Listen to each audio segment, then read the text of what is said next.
Joining me now live in the studio is Andrew McKellar. He's Chief Executive of the Australian Chamber of Commerce and Industry. Andrew, thanks for your time. You addressed the National Press Club today. A couple of key pillars that you're looking at as well.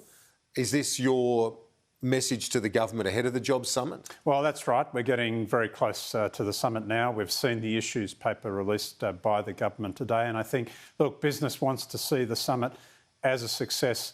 This is the best opportunity we've had to restart the economic reform agenda in possibly almost a generation. There are fundamental challenges there at the moment on the supply side in terms of jobs, skills, productivity, and we want to see some real results coming out of that summit.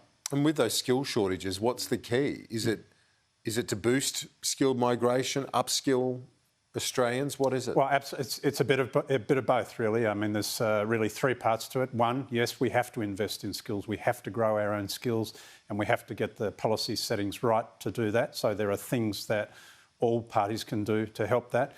We need to keep people coming into the labour force. We need to encourage participation, get more people into jobs in that regard. And of course, also, we have to have an ambitious and sustainable migration program. We have to get that mix exactly right. Oh, you met with the Treasurer yesterday with some of your members. Is your message being well received by the government, by the Treasurer, Jim Chalmers? Oh, look, he's doing a lot of work in front of the summit, and I think there's obviously he and other ministers are looking at all of these questions. So we've got good engagement.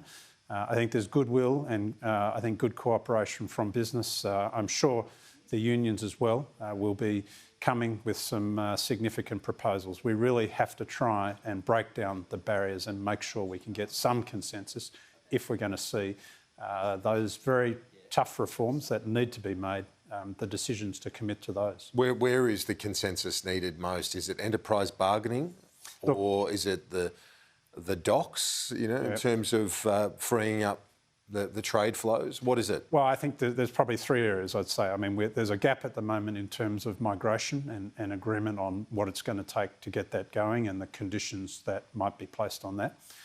I think there's also a bit of a gap at the moment on what will get enterprise bargaining working again. All sides, all parties, unions, business, government, we know that that's broken. We've got to find a way to make that work. And you're right, infrastructure, ports.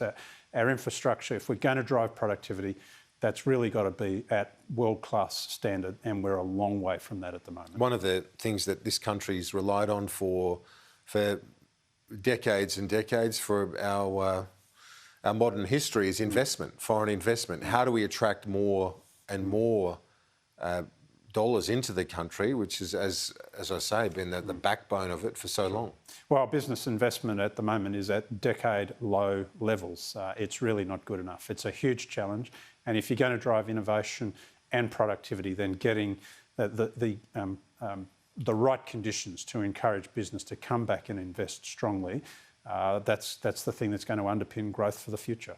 And do you have any other ideas? So allowances particularly, is that what you're looking at? Well, I look at a couple of things there. I mean, we have seen the temporary full expensing measure. That's been very successful. I think it's going to need to be extended beyond 2023. And I think we've got to look at some of those bigger projects above $500,000 if we can get some sort of investment allowance in place there. It's been looked at in the past. It's been applied on a temporary basis in the past. But I think here we really need to get investment back up to a stronger level of GDP. What's your read from what you're hearing from the unions at this point? The early claims that have been aired, are they realistic in your view? Look, I think there are still some gaps. So particularly on the migration questions, we saw the paper that came out from them today. I think this is still looking to tie business too much in knots, and I'm not sure that's going to get us where we need to go. Chief Executive of the Chamber of Commerce and Industry, Andrew McKellar, thanks. Appreciate it. Thanks, Kieran. Talk to you.